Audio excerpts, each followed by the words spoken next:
Hello and welcome to Achievers Side. We are quickly taking one of the topic from class 12th psychology, chapter number 1 variation in psychological attributes. इसमें हम आएंगे page number 10 पर और nature versus nurture हम discuss करेंगे.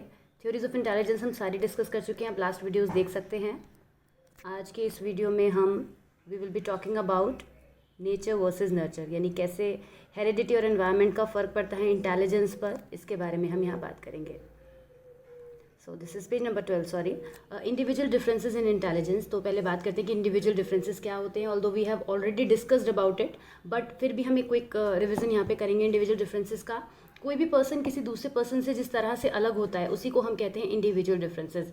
आपने देखा है कि कोई पर्सन जो है वो स्पोर्ट्स में ज़्यादा इंटरेस्ट लेता है, लेकिन कोई दूसरा पर्सन म्यूज़िक में ज़्यादा इंटरेस्ट लेता है. तो जब ये इंडिविजुअल डिफरेंसेस होते हैं, they are based on interest, they are based on aptitude. Intelligence के बेस पर जब हम इंडिविजुअल डिफरेंसेस को नोटिस करते हैं तो दो फैक्टर्स आते हैं जो कि उसको इम्पैक्ट करते हैं. तो यहाँ पर ये टॉपिक भी दिया हुआ है, intelligence interplay of nature and nurture, कि कैसे नेचर एंड नर्चर जो है वो इस पर इम्पैक्ट डालते हैं. साइकोलॉजिस्ट के बीच में ये बहुत ही ज़्यादा डिबेट का टॉपिक रहा है कि नेचर ज़्यादा इम्पैक्ट करता है इंटेलिजेंस को या नर्चर, क्योंकि nature means what, heredity. It is talking about heredity, कि हमने नोटिस किया है कि जो पेरेंट्स इंटेलिजेंट होते हैं उनके जो बच्चे होते हैं वो भी इंटेलिजेंट होते हैं, या जो पेरेंट्स अनएजुकेटेड होते हैं उनके बच्चों में वो चीज़ नोटिस करने को मिलती है. लेकिन आपने ये भी नोटिस किया होगा कि अगर किसी रूरल एरिया से बच्चे को लाकर एक अच्छा एनवायरनमेंट दे दिया जाए सिटी में और उसको एक बहुत अच्छा एनवायरनमेंट प्रोवाइड कराया जाए तो उसके इंटेलिजेंस में हम डिफरेंस नोटिस करते हैं. वही बच्चा जो अपने विलेज में और बच्चों के साथ रह रहा होता है, बाहर निकलने के बाद उसका जो है वो डेवलपमेंट बेटर हो जाता है, वो मोर इंटेलिजेंट हो जाता है as compare to the other children, other people around them. तो इसीलिए ये भी नहीं कहा जा सकता कि केवल हेरिडिटी का ही इम्पैक्ट होता है या केवल एनवायरनमेंट का ही इम्पैक्ट होता है.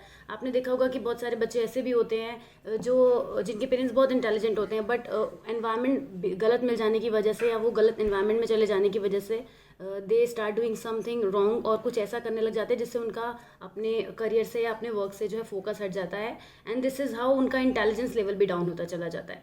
तो ये एक डिबेटेबल टॉपिक है, लेकिन साइकोलॉजिस्ट ने क्या किया, what they did actually, they correlated the intelligence of two people. किस तरह से उन्होंने ट्विंस को लिया, ऐसे ट्विंस को लिया जो सेम हेरिडिटी के थे, ऐसे दो बच्चों को लिया जो एक ही पेरेंट्स के थे, एनवायरनमेंट डिफरेंट था, ऐसे बच्चों को भी लिया जिनका दोनों चीज़ें सेम थी या दोनों चीज़ें बिल्कुल डिफरेंट थी. तो कुछ केसेस यहाँ पर आपकी बुक में दिए गए हैं, as you can see on the screen. They are this the topic interplay of nature and nurture. तो उनके बीच में उन्होंने कोरिलेशन फाइंड आउट किया दो लोगों के बीच में, जिससे आप अपने और अपने छोटे भाई के बीच में कोरिलेशन को अगर हम कैलकुलेट करें तो how does that come to be. तो उसकी बात उन्होंने करी, लेकिन पॉइंट यहाँ पर ये उठता है कि कोरिलेशन क्या होता है. कोरिलेशन जैसा कि वर्ड से ही क्लियर है, relation between any two objects, any two situation, that is correlation. Psychology में कोरिलेशन एक प्रॉपर फॉर्मूला की हेल्प से किया जाता है. बहुत सारे मेथड्स हैं कोरिलेशन को भी फाइंड आउट करने के. आगे की क्लासेस में या सीनियर क्लासेस में वो जाकर डीप में बात चली जाती है. फिलहाल के लिए मैं आपको इतना बता देना चाहती हूँ कि जो कोरिलेशन होता है दैट लाइज बिटवीन -1 टू +1. तो अगर +1 के अराउंड हमारी कोई भी वैल्यू आ रही है, that would be the higher the correlation, सबसे ज़्यादा कोरिलेशन होगा. तो इस तरह से जो पहला केस आपकी बुक में दिया हुआ है, that is the intelligence of identical twins, rear together, जिनको साथ में ही रखा गया, ग्रो किया गया, एनवायरनमेंट भी सेम दिया गया, and they were identical twins, यानी हेरिडिटी भी उनकी सेम रही, यानी दोनों सेम मदर फादर से कौन है. ऐसे केस में जब साइकोलॉजिस्ट ने उनका कोरिलेशन कैलकुलेट किया, then that came out to be 0.90. You can see 0.90 अच्छा खासा बड़ा अमाउंट है, कोरिलेशन अच्छा खासा ज़्यादा है इनके बीच में. Then twins separated early in childhood. यहाँ पर क्या है, हेरिडिटी तो सेम है लेकिन उनको सेपरेट कर दिया गया चाइल्डहुड में ही. Also show considerable similarity in their intellectual personality and behaviour characteristics. तो इस तरह के जो आइडेंटिकल ट्विंस हैं जिनको डिफरेंट एनवायरनमेंट में किया गया, मतलब वो they were born from the same parents but उनका एनवायरनमेंट चेंज कर दिया गया, उनको अलग अलग एनवायरनमेंट में भेज दिया गया. सो जो कुछ भी इनके बीच में कोरिलेशन निकल कर आया वो आया 0.70, यानी यहाँ पर एनवायरनमेंट ने अपना इम्पैक्ट किया, हम भी कह सकते हैं. आगे बढ़ते हैं. Those of fraternal twins rear together correlate almost 0.60, यानी यहाँ पर हेरिडिटी डिफरेंट हो गई बट एनवायरनमेंट सेम है, दे वर रियर टुगेदर.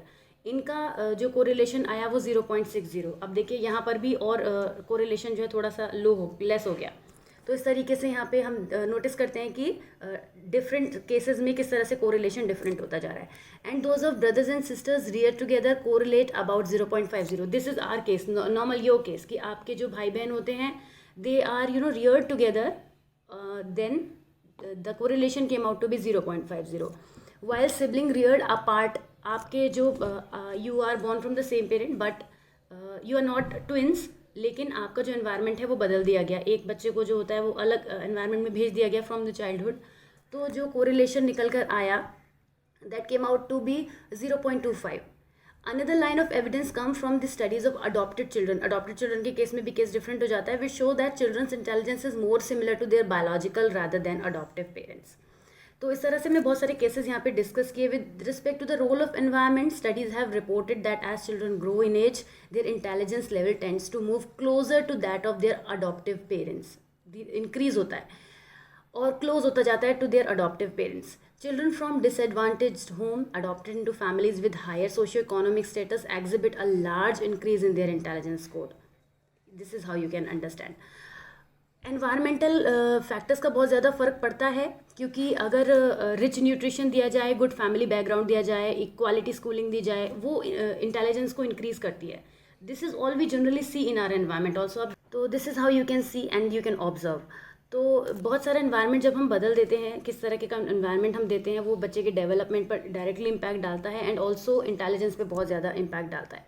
साइकोलॉजिस्ट जो है वो they believe that intelligence is a product of complex interaction of heredity and environment. यानी नर्चर एंड नेचर का जो ये कॉम्बिनेशन है, इसका ये प्रोडक्ट मानते हैं इसको. बिकॉज प्रोडक्ट इसलिए मानते हैं क्योंकि कोई भी एक फैक्टर अगर नहीं है, दूसरा उस पर डायरेक्टली इम्पैक्ट डालता है. Right, this is how we can say heredity can best be viewed as something that sets a range within which an individual's development is actually shaped by the support and opportunities of the environment. देखिए, जो heredity होती है वो एक range set कर देती है. That is very true, क्योंकि आप देखते हैं कि जब किसी कोई ऐसे पेरेंट्स जो लेस एजुकेटेड होते हैं, तो वहाँ पर एक क्राइटेरिया सेट हो जाता है कि अगर ये इस तरह से मतलब लाइफस्टाइल इनका रहा है या उनको अपने पेरेंट्स से बहुत ज़्यादा इंटेलिजेंस नहीं मिला है, तो वो नहीं रहेंगे. बट अगर हम उनका एनवायरनमेंट चेंज कर दें, तो हम एनवायरनमेंट जो है उस रेंज को तोड़ देता है, उस बाउंड्री को क्रॉस कर देता है. तो this is how it happens कि एनवायरनमेंट जो है वो रेंज को ब्रेक करके उस सिचुएशन को चेंज कर सकता है जो हमें हेरिडिटी में मिली है. और nature and nurture both impact on intelligence, directly they impact on intelligence and they can be said the product of these two. Intelligence को हम कह सकते हैं. So this is what we discussed in this video. It was a very quick and short video I made for you. Hope you have understood this concept. This is a very important part from chapter number 1 of your class. Next we'll be talking about assessment of intelligence in the next video. I'm quickly making this video and we'll be seeing you soon, very soon. So if you like this video, then do subscribe to our channel and also follow us on Instagram and join our Telegram group, because we are providing you too much of information there. So see you soon. Keep watching, keep studying with us. Thank you so much. Bye bye.